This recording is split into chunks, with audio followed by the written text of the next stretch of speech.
What's up? It's the morning time. Good morning. It is the 23rd of February. It's a Monday, 7:33 a.m. I woke up around 6:30, and right now I'm just finishing packing up my bag. Sure. Started the day a little different today.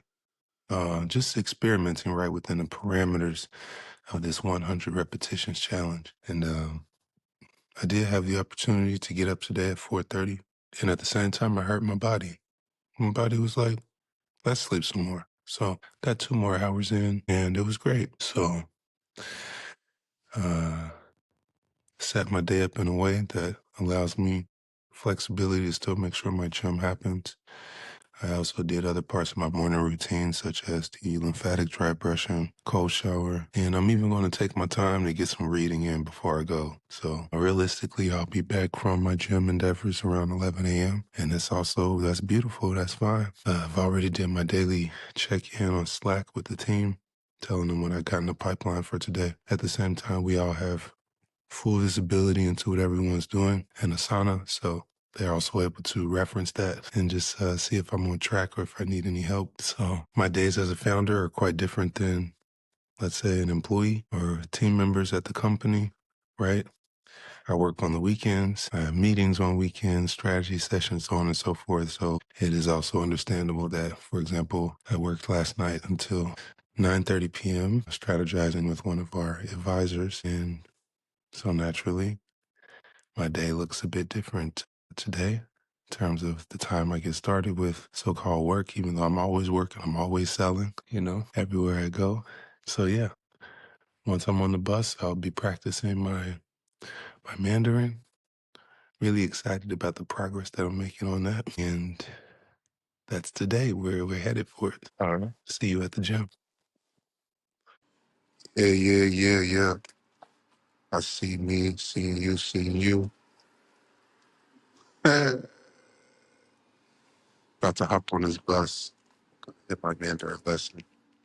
Peace out, Sai-Chin.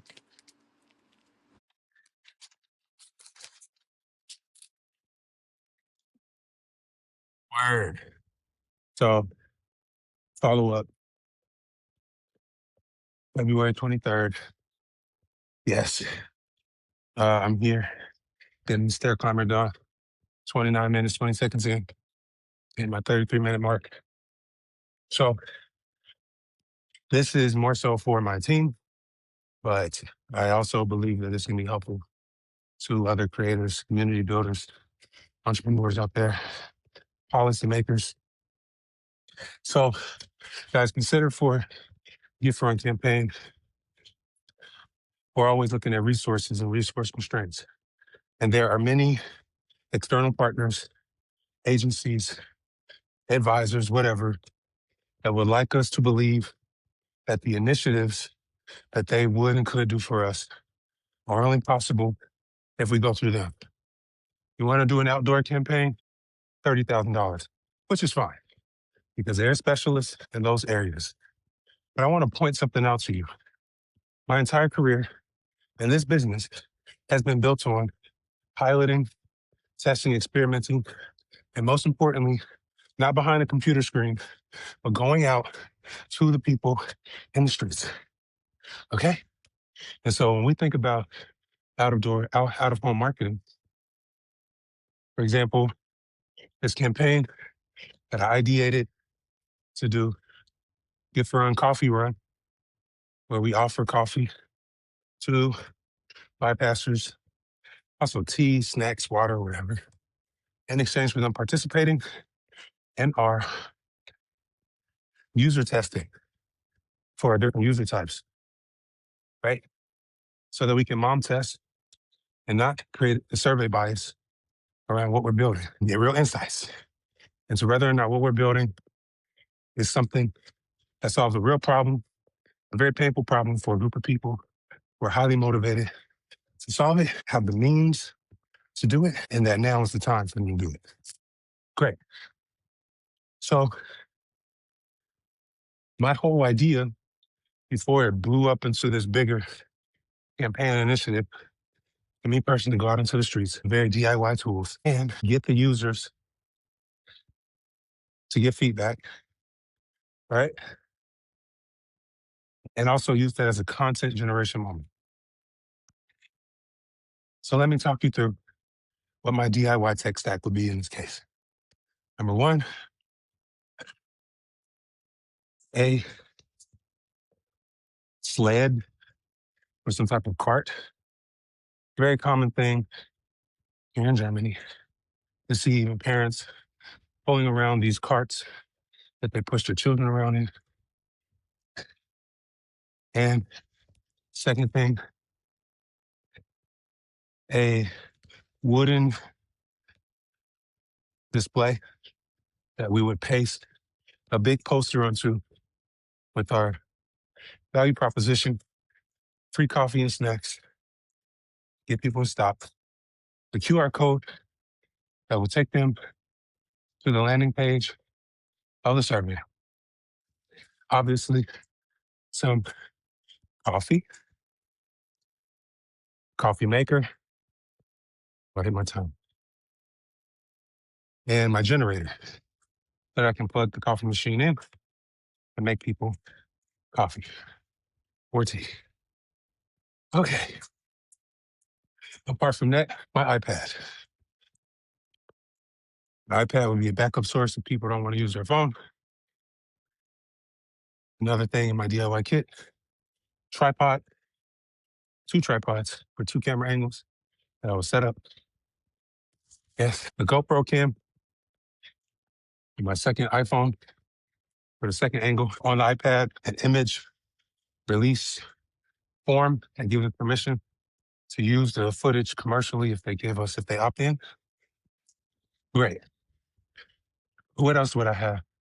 I would have some giveaways, so some print things, some little flyers for gift run to build hype, some type of countdown page, the preview of what's coming. Most importantly, the call to action, enabling them to not just opt in, but already prepay for the subscription, or the promise that they won't be charged until the campaign kicks off and they get access to these experiences and spaces. Cool. What else would I have in this DIY kit? Napkins, any type of, just in case, some first aid kit. And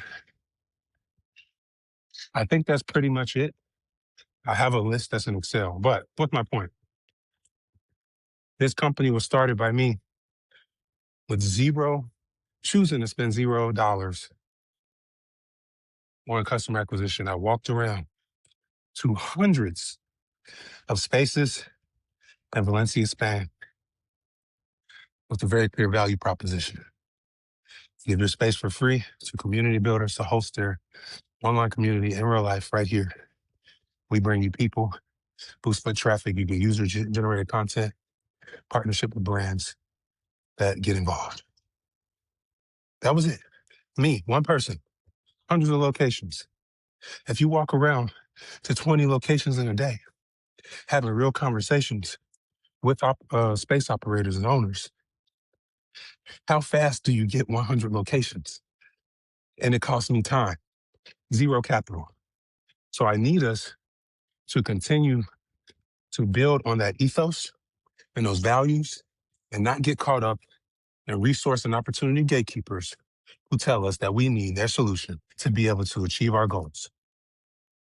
Again, it's not to discredit specialists who are really great that work with big companies, and we're still going to do the out-of-home marketing campaign. But I just want to highlight this as an example. Stop making excuses about money. Get creative, okay? Because there are people with far less achieving far more than us. I can give many examples, okay? So this isn't an attack. It's an invitation to level up, to think outside of the box, be creative, all right?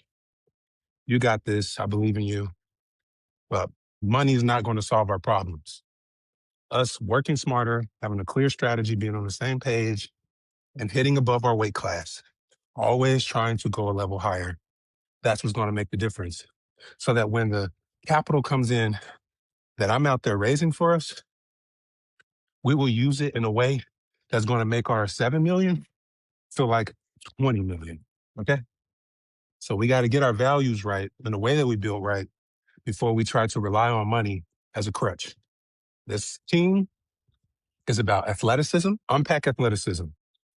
There's sleep, nutrition, training, correct guidance. It's not just about the sport. Game day and assessment of game day, watching the tapes, repeat. Okay, guys? So that's the internal message. And externally, if you keep making excuses about why you can't build something or get started,